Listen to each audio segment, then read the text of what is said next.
Hi, welcome back. I'm Lindy, and today we're going to talk about two of the biggest ways that you can improve your overall health, improve your health span, look your best, feel your best, lose weight if that's one of your goals, and ultimately reduce your risk for disease. Okay, so if you find this useful, please hit like and subscribe or share with someone that may benefit from this.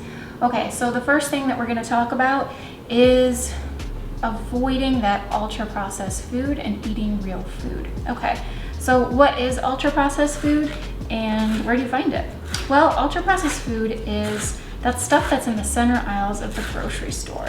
So think like where you find the cereal, packaged breads, oatmeals, cookies, chips, crackers, you name it. Reduce those kind of foods and focus on eating the real food. And what do I mean by real food? Think about those foods that are outside of those center aisles. So where you would find meat, fish, dairy, produce like vegetables, fruits. Those are the things that we need to focus on. Okay, so what I want you to do is take a look in your pantry and identify what those ultra-processed foods are. Again, as a general rule, think about those inner aisles at the grocery store.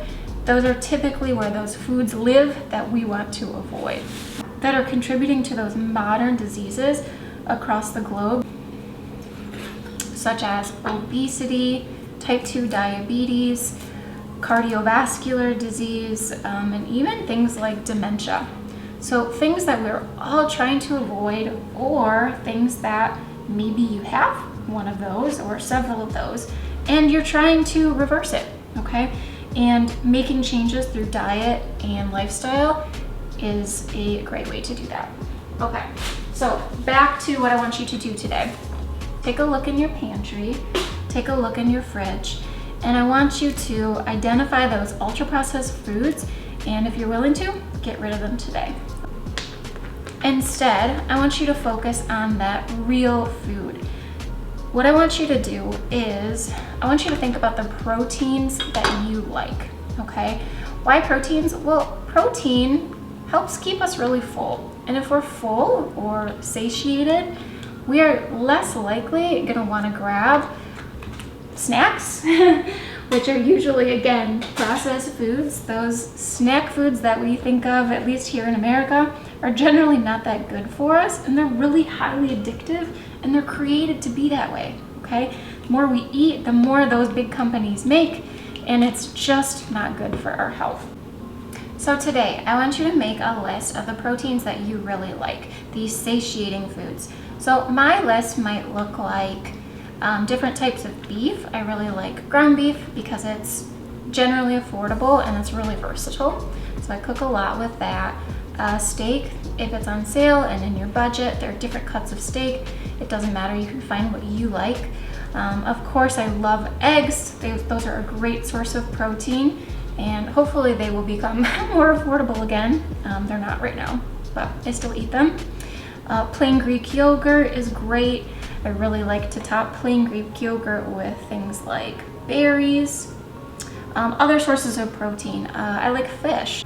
In a different video, I'll talk about different kinds of fish that are really good, that are not only high in omega-3s, but low in mercury.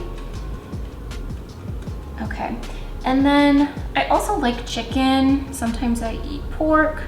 Again, this is just my list. I'm an omnivore, which means I advocate for eating plants and animals, but I do realize that that diet doesn't work for everybody. Some of the people that watch this channel are vegetarians. Some people eat a more carnivore type diet. I want you to do what works for you.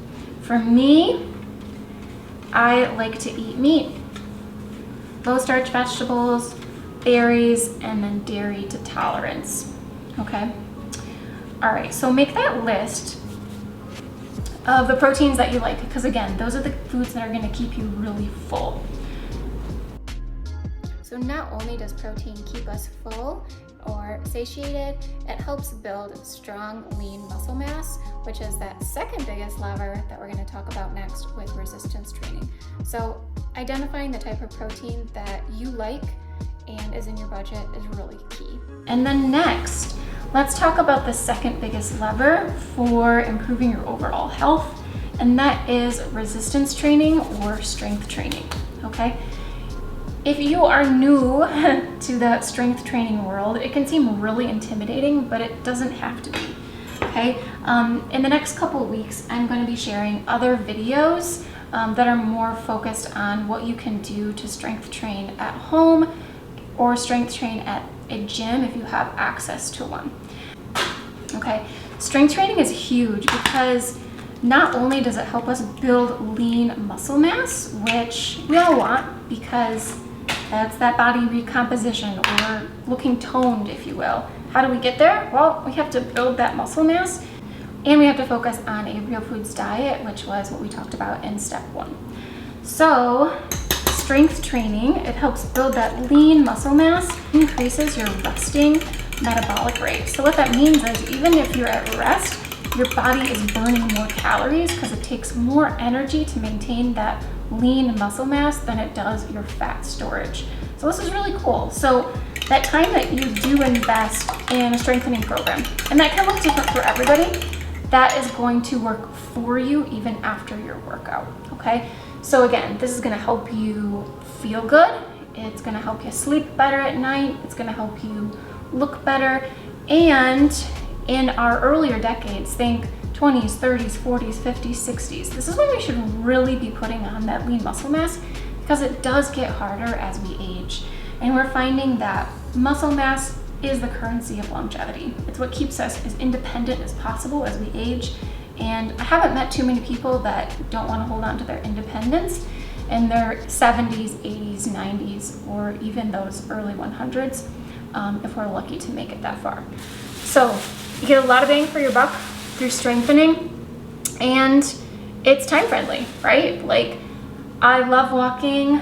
On the days that I have time, I love to walk an hour. It's really good for my mental health, but I'm busy, and I imagine a lot of the viewers on this channel are also busy, and you can do like 20, 30 minutes of strengthening like 3 or 4 times a week, and you get a lot out of that.